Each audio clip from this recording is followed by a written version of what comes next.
Imagine. Imagine your mother is not talking to you. How does that make you feel? How does that make you feel the most important person in your life is upset with you? Are you able to eat comfortably? Are you able to work without actively or inactively thinking about it? Are you able to go to sleep without replaying at least once in your mind what happened? Now imagine when we do that to a 3-year-old. How does a 3-year-old feel knowing that the most important person in his life or her life is upset with them? How does he feel knowing that we disapprove of what that child is doing? Research shows that 80% of the brain develops by the time a child is 3 years old. When we talk about brain development, we mean that the brain is producing 700 new neural connections every second till the age of 3. Research also shows that a child's personality, the core personality, is developed by the time he or she is 3 years old. So what does that mean? It means that every experience, every adult that the child interacts with from birth onwards is having a lasting impact. Every interaction, every experience is shaping the core of who that child will become as an adult. So who is it in that child's life who is establishing the core? Typically, it's the parents. The parents are the ones who provide comfort, who provide a sense of security, who develop trust in children. So when we take our children to school for the first time, they cry. How do you think they feel when we sneak out? And how do you think they feel when we go back there the next day with them? What is it that the child is carrying back with him into the school? What is that feeling? But some children cry even when we tell them what to expect. We tell them we're going to go to school, there's going to be other children like you there, there's going to be a teacher who will take care of you. But the most important detail we give them is that we will come back to pick you up. They may still cry, but then it's okay because they have something to hold on to. Because when you come back, that assurance that the child has automatically develops a trust between you and the child. That sense of trust that develops between a child and a teacher. Because the teacher is reinforcing that your parents will come back to pick you up. That trust becomes a part of their core. It becomes a part of who they are. That's how they learn to develop trust and trust people who surround them.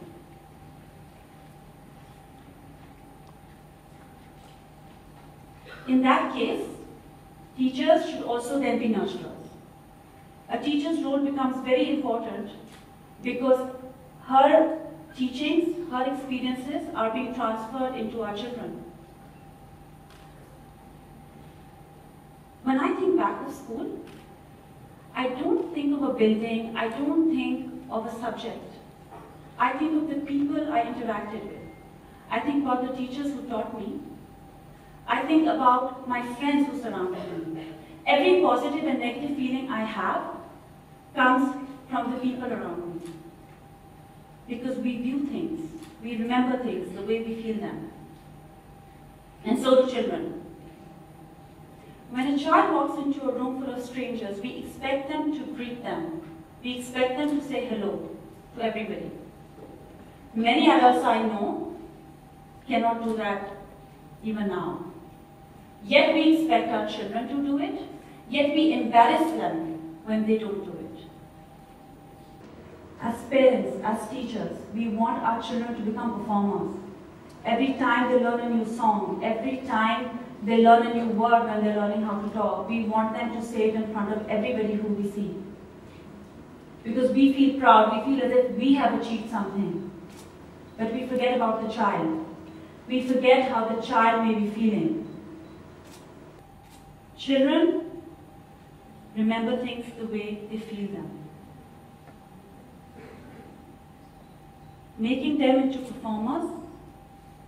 If I ask one of you right now to come up on stage and sing a song, most of you will hide in front of the chair in front of you. Some of you may avoid eye contact with me. But the ones who know me, the ones who are comfortable with me, they might feel differently. Because confidence comes from comfort. When I was in 6th grade, I was the only one in my class who volunteered to be a part of the elocution contest. My teacher said I needed practice, so I asked Aisha, a friend of mine who was a very bright and very vocal pupil in the class. I asked her to coach me. A couple of days later, when I went back to my teacher for my practice session, I asked Aisha to come along for moral support. After my practice session, I was feeling amazing. I felt excited, I felt motivated. But just as we walked out of the hall, just as we walked away, my teacher called out to Aisha and said, Aisha, why don't you just do it? I remember how I felt. I remember it till today. There was one pupil from every section. From our section, there were 2. On the day of the elocution contest, Aisha came in 2nd, and I was nowhere. And that was okay because winning and losing is a part of the contest. But as teachers, as parents, we forget to feel what the child may be feeling. We make it about winning and losing. We forget all about the child. A child that we worked with, when she would come in, she would freeze. She would stand and she would wait to be told on what to do. And as teachers, that bothers you. It bothers you because you have a room full of toys and books, an open art area, a home corner, which if you're teachers for young children, you will know it's very, very hard to get children out of there because all children love to reenact what they see at home. But this child showed no initiative. And it took us teachers a couple of weeks, a lot of talking to her, questioning her, finding out what interests her, to get her out of her shell. And once we managed to do that, this child was amazing. She was a leader. Everything that happened was the way she wanted it. If the music class was for half an hour and she loved to dance, she danced until she was tired. And we let it happen. Because it was amazing to see this child have fun, be happy. But here's the thing. Every day when her mother would come to pick her up, this child would change again. She would freeze in her footsteps. Her mother would say, go and get your bag. She would go get her bag. She'd say, now put your shoes on. She would put on her shoes and they would walk out. When as teachers sat together during observations, we realized that we all know that one adult who is very different in front of family and very different in front of friends. We all know that one adult who is bitter, who is unhappy. And we all know that one adult who became rebellious, the one who stopped caring about what anyone had to say. Experiences in life will influence the way we think, the way we behave, but the core will remain the same. I am standing here in front of a large audience, despite my elocution contest, because of a large core.